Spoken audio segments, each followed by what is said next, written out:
charging a smartphone outlet on the side. So here we go. It's drawing 20 to 19, and I can do 38 to 40 hours worth of charging and put it into our USB-C port here. Gonna get us about the same small standing fan right there, and that is low. So we can do 15 hours on low, medium, and high. So we can do a standing fan on high for about 11 hours. All right, this one's a little trickier to film, but I'm actually going to use the EcoFlow to power my 2 spotlights that I use for filming. Turn on 1 and turn on 2. And there I can keep both my spots going for about 14 to 15 hours. Now this is an important one, and why you want one that has the pure sine wave coming from your electrical right there, and that's to actually use your computer. Well, at this output I can get 5 hours for my powerhouse of a older laptop, but I also started up a game, and if we kind of pan tilt over there, you can see there's the laptop and my game, how much power is being drawn just standing around.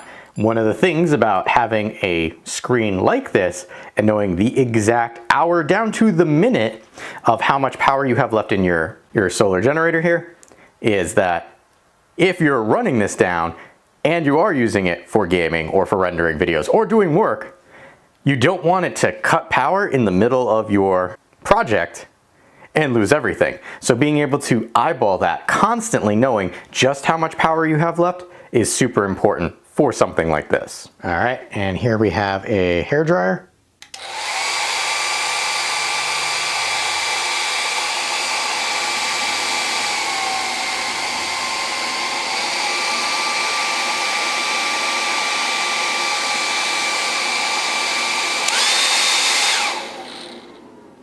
All right, so the high setting did tap it out, but we can always come in and reset. And here we have a heat gun.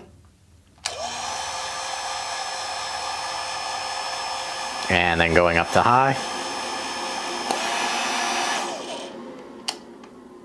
And you can see it overloads, turns the side off. So we come in here, tap for reset, and then we turn it back on. And heat gun with X boost. So low, which was no problem before, but now you can see I can do the high now without it tripping. Only good for 1 hour. But the fan has definitely kicked up some power tools before there was actually anything considered Energy Star.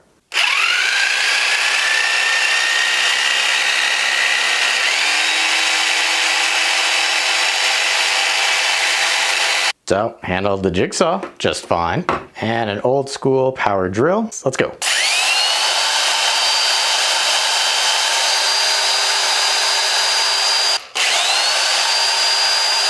I can do that for 3 hours on full. Next we have a small space heater, and we will turn on just the fan, which is fine. Do low heat. All right, so even low, it kind of capped it out. And then we will turn on the X boost for the small space heater and crank it right into the low.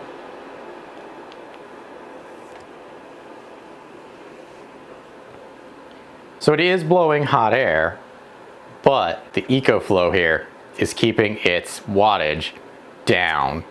It's capping it at around 600. I'm gonna see if I can tap it up to high, see what happens. Yeah, trying to do high, it's just trying to keep the wattage down so low. You can see it's sneaking it up, but it pretty much isn't blowing air out of the fan anymore. It's just heating up those coils. So this might be a little tricky to see, but we're going to use a stand mixer off of the EcoFlow here.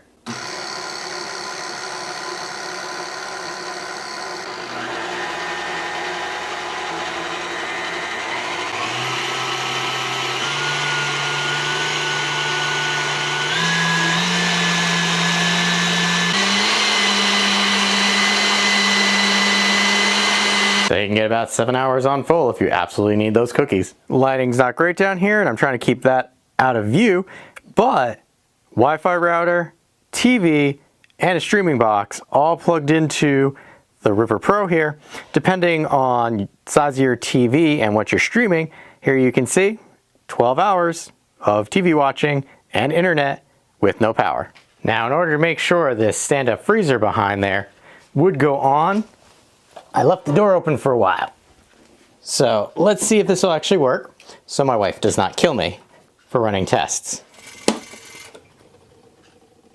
All right, so it overloaded.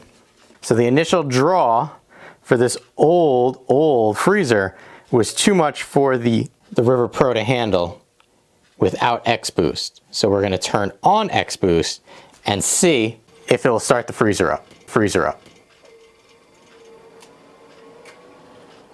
All right, so it's a little too much for the EcoFlow here. Even with X-Boost, it times it out.